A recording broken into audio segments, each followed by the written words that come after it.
Oi, gente, tudo bem? Hoje eu quero falar sobre um livro e pretendo começar uma série sobre a minha análise e a minha opinião de livros considerados da literatura essencial mundial. No início da pandemia, eu pesquisei assim quais os maiores livros considerados os melhores por pessoas especializadas em literatura e também pelo grande público. E inclusive por booktubers. Fui pegando várias dicas e tentei começar por livros menores. Só que a minha opinião diverge um pouco, porque parece que as booktubers acham todos os livros maravilhosos, incríveis, e eu já não acho. Então, quem achar que tem uma opinião parecida com a minha, já pode aqui descartar alguns livros que eu vou falar. Mas eu também quero falar sobre livros que de fato eu li e de fato considerei literatura essencial, como eu já mencionei sobre a Metamorfose do Kafka no vídeo anterior, que eu comparo o livro com o filme Relíquia Macabra.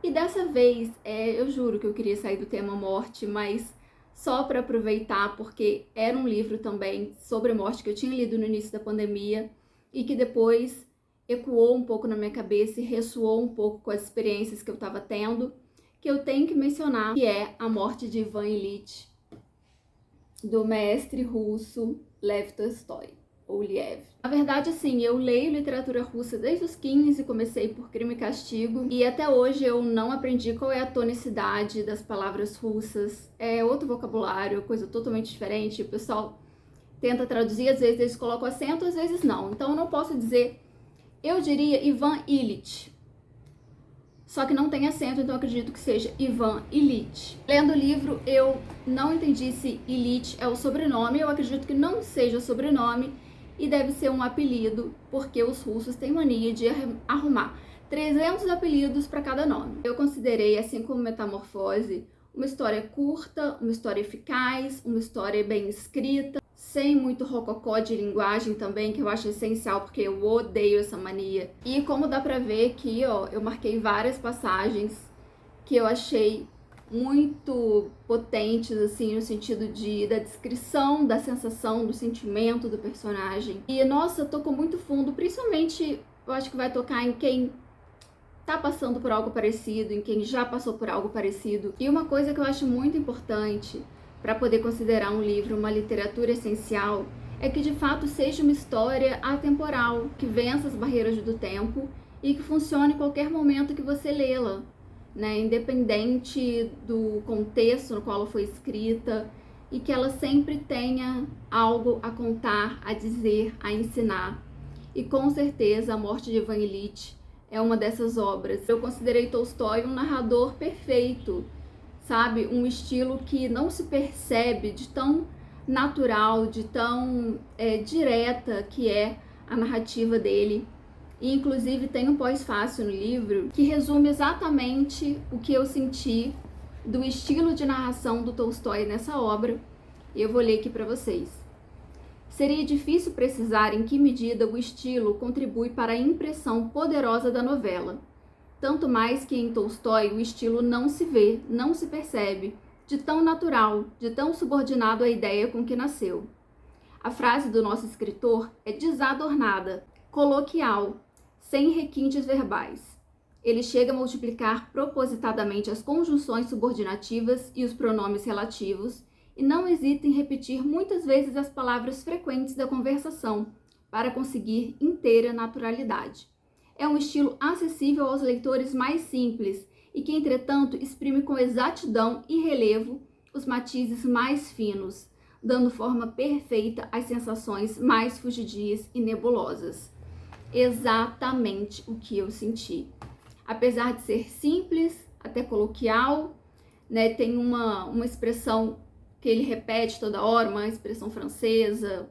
O nome Ivan Ilitch, ele também repete toda hora, não fala só Ivan, não fala Ivan em sobrenome, fala Ivan Ilitch. E mesmo assim, tem uma fineza. Então, sim, considero A Morte de Ivan Ilitch literatura essencial. Recomendo que leiam, assim como recomendei A Metamorfose. Então, essa foi a minha análise crítica sobre a obra. E agora eu vou contar mais ou menos a sinopse da história. O Ivan Ilitch sempre teve uma vida tranquila. O pai dele era um jurista, um funcionário público que conseguiu arrumar para ele, né, uns cargos depois que ele se formou em direito. Então ele sempre conseguiu empregos por causa dessas indicações, mas sempre foi um cara trabalhador, honesto, ético no trabalho dele e foi tendo promoções, né? Aí, pelo visto, aos 20 e poucos, ele se casa com uma moça que ele gosta, que ele acha bonita, mas que não tem aquela coisa, aquele amor, aquela paixão, mas porque ele vê que ela gosta dele e ela, vamos dizer assim, tem uma situação boa também, um dotezinho. E ele se casa, mas é um pouco também por convenção social, um pouco por comodidade, por interesse. Só que depois que a mulher dele engravida, ela muda, ela fica muito chata, muito exigente, muito ciumenta. E ele começa a se afastar. Ele fica cada vez mais longe de casa, trabalhando para não ficar perto da mulher. Mas depois tem um segundo filho com a mulher. E a única coisa da vida dele que ele gosta mesmo é de jogar o whist, que sinceramente não sei que partida é essa, mas é carteado, mas é quando ele se sente feliz, quando ele tá jogando com os amigos. E até então ele não mora em São Petersburgo, ele mora numa cidade menor, até que ele recebe uma promoção ali por volta dos 40 para ir para o cargo que ele queria, ir para São Petersburgo. E acho que morre alguém, enfim, e ele consegue essa promoção. E aí ele vai com a família, ele fica todo feliz, empolgado para montar a casa. A mulher dele também fica feliz, o casamento dá uma respirada. E nessa arrumação da casa, a família ainda nem tinha se mudado, ele estava preparando a casa em São Petersburgo para receber. Ele é um cara muito meticuloso, né? Ele tá botando ali o estilo dele na casa, tá botando tempo na decoração, tá pensando em todos os detalhes. Aí ele sobe numa escada para mostrar pro cara que tava lá do jeito que ele queria botar a cortina, algo assim. E aí ele cai da escada. E ele cai sobre um objeto, lateralmente sobre um objeto pontudo, uma moldura de um quadro. Então eu imagino que estivesse apoiado ali na parede, uma moldura de um quadro grande. E ele cai lateralmente e sente uma dor ali do lado da barriga, assim, e depois dá uma sentada nessa dor. Eu acho interessante que o Tolstói, ele não cita em momento algum qual lado do corpo ele caiu, se foi do lado direito ou esquerdo, ele fala lado. Então eu não sei se foi porque o Tolstói sabia que ele não tinha uma noção de medicina suficiente, porque dependendo do lado tem um arranjo de órgãos ali, que poderia ter atingido um ou outro, então eu acho que ele não quis deixar isso claro. Mas é isso, e aí ele começa, depois de um tempo, a sentir mais dores, e vai ao médico ver. E os médicos não sabem o que está acontecendo. Eu não sei se não existia exames de imagem na época, mas eles chegam à conclusão que pode ser duas coisas: ou um rim móvel, ou um problema no seco. Que eu fico assim, meu Deus, o que tem a ver uma coisa com a outra? Os sintomas que o Ivan sente parece que tem a ver com o sistema digestivo. Começa a sentir dificuldade para comer, começa a sentir um hálito estranho, começa a sentir meio que uma dor no estômago. O engraçado é que isso demora uns meses para acontecer. Ele demora uns meses para ter piora. Então, assim, sinceramente, eu não sei, eu não consigo imaginar qual órgão que foi atingido, mas digamos que foi atingido de maneira irreversível e que o órgão foi à falência com o passar do tempo. E é isso, não tinha o que fazer, não tinha transplante, e ele começou a sentir cada vez mais uma dor pior e pior. E aí é isso que a gente vai acompanhar, essa jornada interna do personagem, de aceitação da morte, de brigar toda hora com a morte, de querer entender o porquê que tá acontecendo com ele, né? Às vezes de ter esperança que vai dar tudo certo, às vezes de ter total desesperança e saber que ele tá se enganando, da desilusão que ele tem com a sociedade, com a família, que meio que finge ali que tá tudo bem, que ele vai se recuperar, mas no fundo todo mundo sabe que não.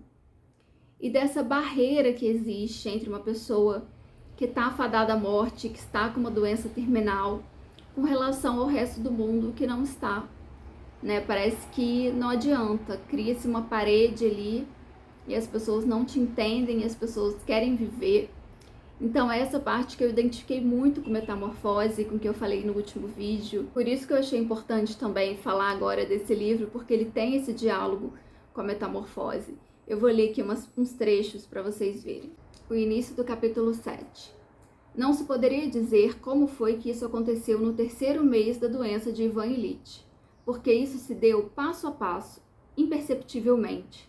Mas aconteceu que a mulher, a filha, o filho, os criados, os conhecidos, os médicos e, sobretudo, ele mesmo, souberam que todo o interesse que ele apresentava para os demais consistia unicamente no seguinte: se não demoraria muito a desocupar finalmente o seu lugar, a livrar os vivos da opressão causada pela sua presença e a livrar-se ele mesmo dos seus sofrimentos. Existe um isolamento que se autoimpõe ali, né? Porque as pessoas não te entendem, as pessoas vão viver uma outra realidade que você vai viver.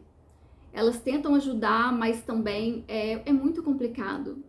E ao mesmo tempo você não quer estar isolado, mas ao mesmo tempo você fica um pouco de raiva daquelas pessoas que vão ter uma vida normal, né? Eu vivi isso temporariamente um pouquinho, assim, me senti muito sozinha, de ninguém me entender, muito isolada, e de por que isso vai acontecer comigo, por que tá acontecendo comigo. Então ele vai fazer essas indagações, por que com ele, né? Porque ele sempre foi uma pessoa correta, fez tudo direitinho.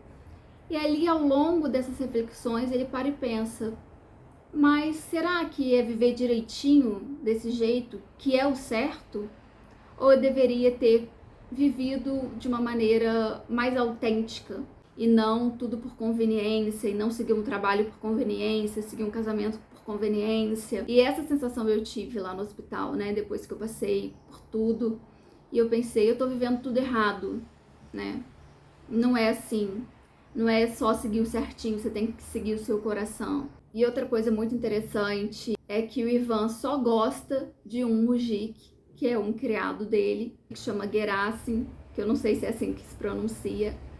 É o único que vai dar um respiro por Ivan, que o Ivan, quando chega a presença dele, ele se sente bem, porque ele é um cara jovem, forte, mas ele não sente inveja da vivacidade dele. O Gerasim tem uma empatia, mas ao mesmo tempo uma humanidade, não fica aquela coisa piedosa. Por exemplo, um trecho aqui. Gerasim fazia isso com leveza, de bom grado, com simplicidade e uma bondade que deixava Ivan Ilitch comovido. A saúde, a força, a vitalidade de todas as demais pessoas ofendiam Ivan Ilitch. Somente a força e a vitalidade de Gerasim não o entristeciam, e sim acalmavam-no. Então existe essa batalha, né, da pessoa doente.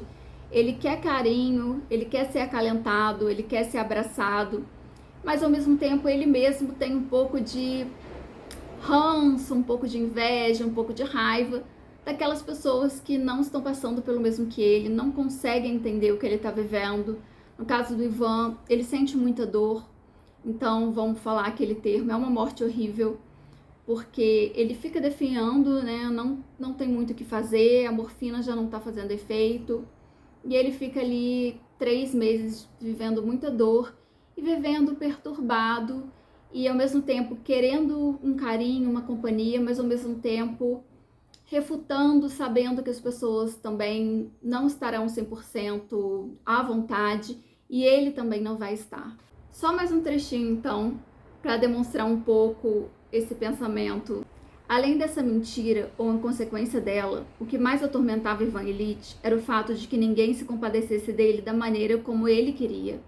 Havia instantes, depois de prolongados sofrimentos, em que Ivan Ilitch queria mais que tudo, por mais que se envergonhasse de confessá-lo, que alguém se apiedasse dele, como de uma criança doente.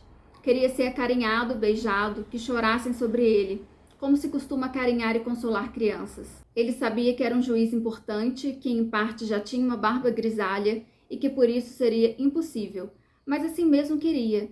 E nas suas relações com Gerasim havia algo próximo a isso, e por essa razão as relações com Gerasim confortavam-no.